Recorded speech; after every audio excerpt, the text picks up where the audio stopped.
So can you just talk a bit about the MK Ultra?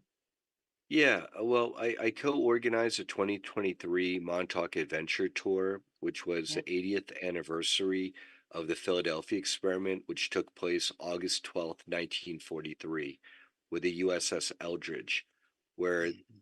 Augie was mentioning Tesla technology against Tesla's advice, and he withdrew from the project because he knew that the Navy was gonna put sailors on board the Eldridge at the same time they're gonna fire up these Tesla generators, and it wasn't ready for human experimentation and involvement, and it indeed ripped a hole apparently through time and space, confirmed to the U.S. military types that this technology that Hitler and his people already had with Die Glocken, Hitler's bell, and then the Hanabu, which are like the UFOs with the Yep. Panzer turrets and the Iron Cross flying around, which I used to think were a joke because I've seen like movies about this and I'm like, oh, but Yeah. that's kind of like campy sci-fi. That's not true. And now I'm like, Right. wait a second. Apparently, there really is on the moon something known as Lunar Operations Command or Lunar Operations Center, and for the Yes. longest time was in the shape of the swastika. Let's put it that way.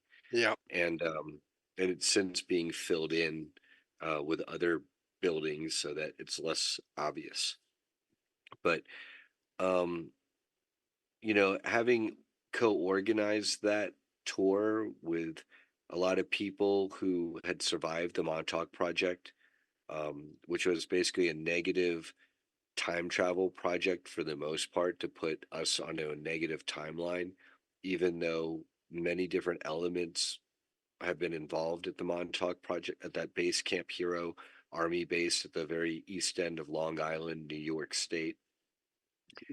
Um, walking around that a couple of the grounds of premises and then also the Montauk area together with the survivors who have recall, and they were together sharing their recall, and me just more as an organizer investigator at that point looking at watching these interactions and realizing there's a point where Arkeem Ra and Chastity Campbell, they were reminiscing as we were going up to the parking lot where you have the famous Montauk Point Lighthouse. It's very picturesque and beautiful there.